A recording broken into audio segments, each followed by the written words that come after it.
important to feed the poor than to break a bylaw. So, but I think the charge was that you were endangering people because of where you were placed, feeding the poor, putting pedestrians in danger or something. I'm not sure what the deal was there, but I mean, again, a bit of a ridiculous charge. I mean, obviously people were not endangered when you look at the video footage. The email from Mary from New Brunswick says, this video footage makes me wonder what impression we as Christians are giving the world. It makes us look like people who don't agree with the law. If any other religion were out in my front porch preaching their religion late at night, I would be upset and I would call the authorities. So why should we single ourselves out as Christians to be exempt from the law and common courtesy? So how do you respond to Mary? Well, I will respond the same way that apostles responded, that you have to judge for yourself who you are to obey, God or man. Like the men in the city of Calgary are saying, feeding homeless, it's a crime, it's a bylaw in place. For whatever reason they had behind that law, they say feeding a dying child on the street, it's a crime. Now I have to go to the Bible and I have to look, okay, what does my God has to tell about this? And he says, well, go and feed all the poor. That's the responsibility of the church. Okay. So I have a choice to make, either to obey you, a man, right, or God. But this email here specifically, she's saying, I think what she's saying is that the way you're conducting yourself doesn't look like you're obeying the law. And in this case, she's also saying, you know, if you're preaching religious beliefs late at night close to people's front porches, that's a problem. Well, which they aren't. They're blocks away. You see, the blocks away are the residential area, but I would like to ask this lady a question. Would she prefer drug dealers selling drugs to her kids or preachers that stand against that activity in an area that is all infested by drug dealers? So context is important here. Where you're preaching, who you're preaching to. This is downtown Calgary. Who are we targeting? We target downtown Calgary. Crime activities. We are against drug trafficking business and prostitution. Okay, and you say that you have had many homeless people and even drug dealers, as well as drug addicts, turn from their ways and become Christians. Is that true? Hundreds of them. We have to this day. The man that was arrested, he was an ex-drug dealer that hated us so much he wanted to kill my brother for preaching against drug trafficking business. He got converted, healed, 3 years clean from drugs, not selling, not buying. And that's why he stood kind of against this, what the police was doing between me and the police officer, because he got so upset. Why are you doing this? Like, I was a bad guy, now I'm a good guy. It's not what we all want, to turn those people's lives around. You know, so he got upset so much that he was willing to go to jail. Like, this guy overdosed 23 times. And he went to jail many times. His life has been changed by your ministry. So, you know, I can understand why he'd be, you know, upset. But at the same time, I mean, again, we need to keep our cool heads and say, you know what, for being arrested, let's not resist it. Let's go along with it, and God will look after it. But I want to comment on that because this is really important. Sure, real briefly. There's a lot of armchair quarterbacking going on. It really drives me crazy in the Christian community that we do this to one another.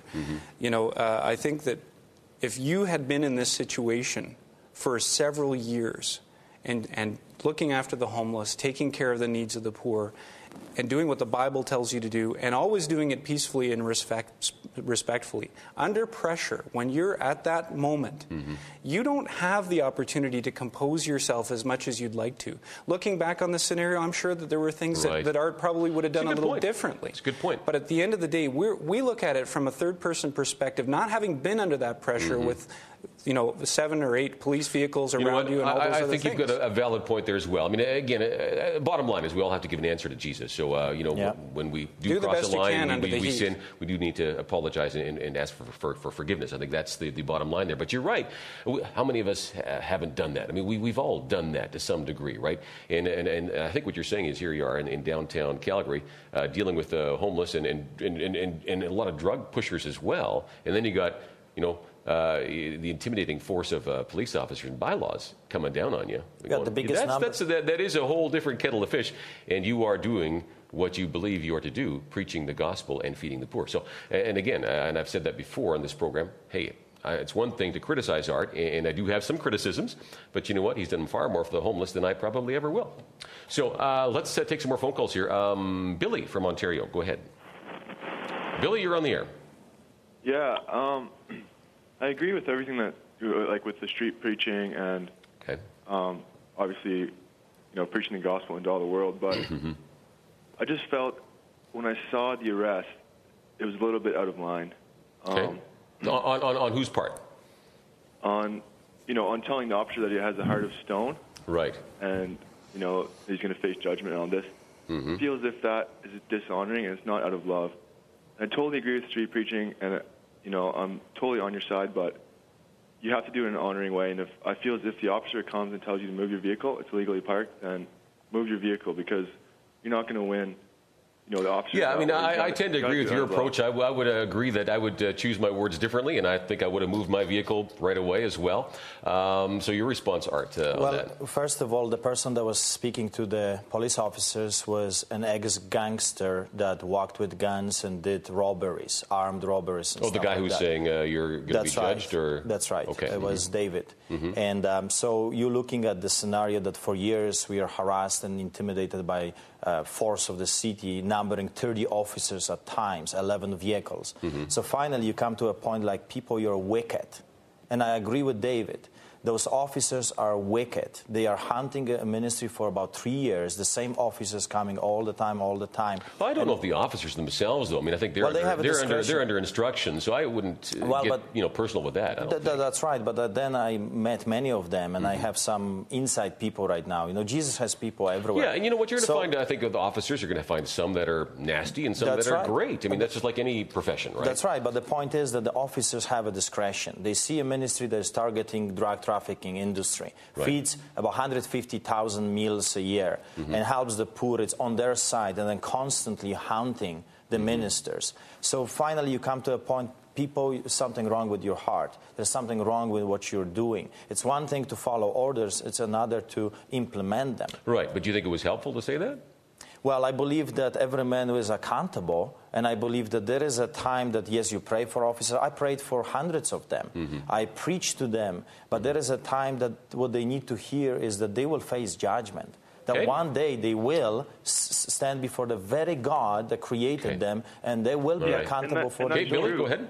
That's true, but our job is to love them and honor them, not to tell them they have a heart of stone and tell them they're going to be judged. I would encourage this gentleman to read the prophets and Jesus' words. And I was reading today in the book of Acts when he says, whom you murdered.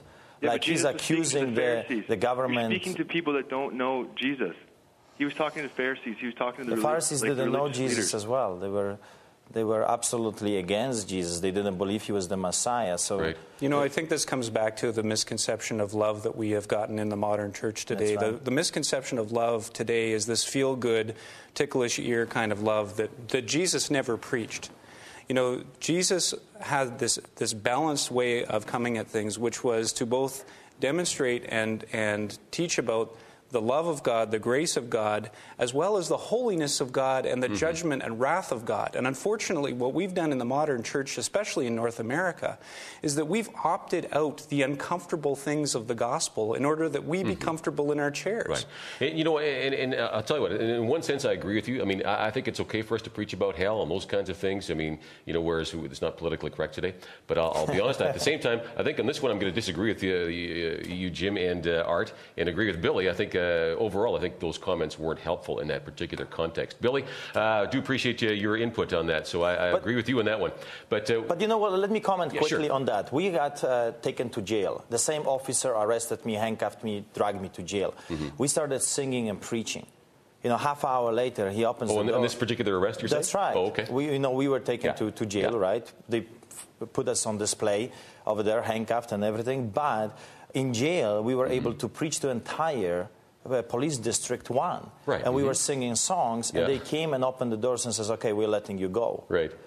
Because they said we are disrupting the whole building. Like, they cannot work anymore because of the preaching and singing. So, you see, after I had a conversation with the same officers, and I want to tell this gentleman that just and now it's a different context where things are calmed down. This police officer, his heart got so much stirred that he was an attendee in his private clothes at our street church lately. He came to the street church to hear the preaching. So I believe, was he there to hear the preaching, or was he there to doing some undercover work? Which one? No. He was on his way to work, and he stopped. He saw us at the steps of the city hall. He stayed. He listened to the preaching. You see, there is a way of stirring people's hearts as well. There is one way, loving, and there's another, you brood of vipers. Right. Who warns right. you that you will flee from the wrath that is coming? You know, you need both. You. You need both. I hear you. And, yeah.